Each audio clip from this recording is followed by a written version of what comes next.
गीता का 11वें अध्याय का 3rd पार्ट।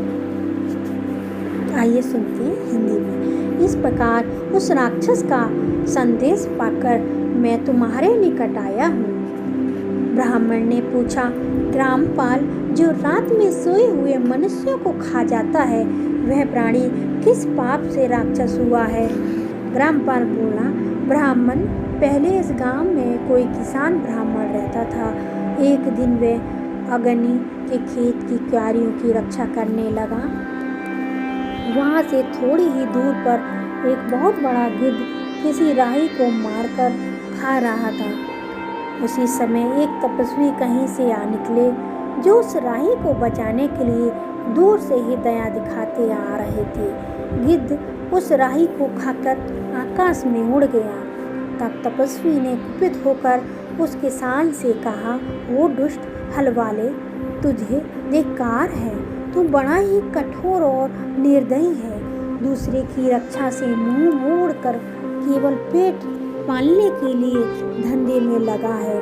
तेरा जीवन नष्ट प्राय है। अरे, जो चोर, दाढ़ी वाले जीव, सर्प, शत्रु, अग्नि, विष, जल, गिद्ध, राक्षस, भूत तथा बेताल आदि के द्वारा घायल हुए मनुष्यों की शक्ति होते हुए भी अपेक्षा करते हैं, वह उनके वध का फल पाता है।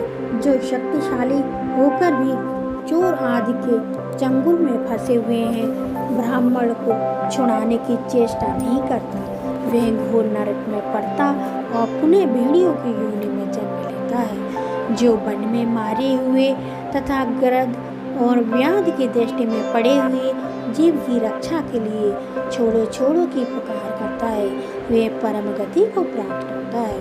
जो मनुष्य गौओं की रक्षा के लिए व्याध, भील तथा दुष्ट राजाओं के हाथ से मारे जाते हैं, वे भगवान विष्णु के उस परम पद को पाते हैं, जो योगियों के लिए भी दुर्लभ है।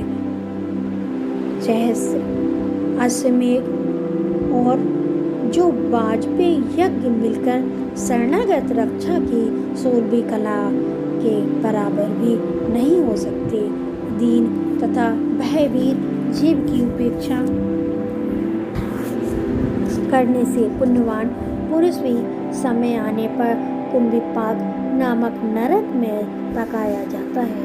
तूने दुष्ट गिद्ध के द्वारा खाए जाते हुए राही को देखकर उसे बेचाने में समर्थ होते हुए भी उसकी रक्षा नहीं की।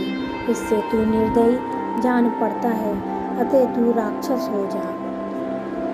हलवाहा बोला, महत, मैं यहाँ उपस्थित अवश्य था, किंतु मेरे नेत्र बहुत देर से खेत की रक्षा में लगे थे, अतः पास होने पर भी गिद्ध के द्वारा मारे जाते हुए इस मनुष्य को मैं नहीं जान सका, अतः मुझ दीन पर आपको अनुग्रह करना चाहिए। तपस्वी ब्राह्मण ने कहा, जो प्रतिदिन गीता के 11वें अध्याय का जप करता है, उस मनुष्य के द्वारा अभिमंत्रित जल जब तुम्हारे मस्तक पर पड़ेगा, उस समय तुम्हें सांप से छुटकारा मिल जाएगा। यह कहकर तपस्वी ब्राह्मण चले गए और हलवाहा राक्षस हो गया। अतः द्विजश्रेष्ठ, तुम चलो और 11वें अध्याय से तीर्थ के जल को अभिमंत्रित करो, फिर अपने ही हाथ से उस राक्षस के मस्तक पर छिड़क दो। ग्रामपाल की यह सारी प्रार्थना सुनकर ब्राह्मण का हृदय करुणा से भर गया। वे बहुत अच्छा कहकर उसके साथ राक्षस के निकट गए। वे ब्राह्मण योगी थे। उन्होंने विश्व स्वरूप दर्शन नामक 11वें अध्याय से जल अभिमंत्रित करके उस राक्षस के मस्तक पर डाला। गीता के 11वें अध्याय के प्रभाव से वह सांप से मुक्त हो गया। उसने राक्षस देह का परित्याग करके चतुर्भुज रूप धारण कर लिया तथा जिन सहस्त्रपति को दाना भक्षण किया था, वे भी शंख, चक्र एवं गदा धारण किए चतुर्भुज रूप हो गए। तत्पश्चात वे सभी विमान पर आरूढ़ हुए और इतने में ही ग्रामपाल ने राक्षस से कहा, निशाचर, मेरा पुत्र कौन है, उसे दिखाओ। उसने यूं कहने पर दिव्य बुद्धि वाले राक्षस ने कहा, ये जो तमाल के समान श्याम 4 भुजाधारी माणिक के मन मुकुट से सुशोभित तथा दिव्य मणियों के बने हुए कुंडलों से अलंकृत है, हार पहने के कारण जिनके कंध मनोहर प्रतीत होते हैं, जो सोने के भुजबंधों से विभूषित, कमल के समान नेत्र वाले स्कंद तथा हाथ में कमल लिए हुए हैं और दिव्य विमान पर बैठकर देवत्व को प्राप्त हो चुके हैं, इन्हीं को अपना पुत्र समझो। यह सुनकर ग्रामपाल ने उसी रूप में अपने पुत्र को देखा और उसे अपने घर ले जाना चाहा। यह देखकर उसका पुत्र हंस पड़ा और इस प्रकार कहने लगा। पुत्र बोला, ग्रामपाल, कई बार तुम भी मेरे पुत्र हो चुके हो। पहले मैं तुम्हारा पुत्र था, किंतु अब देवता हो गया हूँ। इन ब्राह्मण देवता के प्रसाद से वैकुंठ को चला जाऊंगा। देखो, यह निशाचर भी चतुर्भुज लोक को प्राप्त हो गया है। 11वें अध्याय के महात्म्य से यह सब लोगों के साथ श्री विष्णु धाम को जा रहा है। अतः तुम भी इन ब्राह्मण देव से गीता के 11वें अध्याय का अध्ययन करो और निरंतर उसका जप करते रहो। इसमें संदेह नहीं कि तुम्हारी भी ऐसी ही उत्तम गति होगी। तात मनुष्य के लिए साधु पुरुषों का संग सरलता दुर्लभ है, वह भी इस समय तुम्हें प्राप्त है। अतः अपना अभिष्ट सिद्ध करो।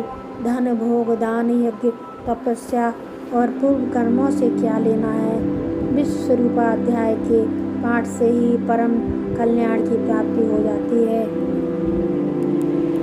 पूर्णानंद संधो स्वरूप श्री कृष्ण नामक ब्राह्मण के मुख से कुरुक्षेत्र में अपने मित्र अर्जुन के साथ प्रति जो अमृत में उपदेश निकला था, वही श्री विष्णु का परम तात्विक रूप है।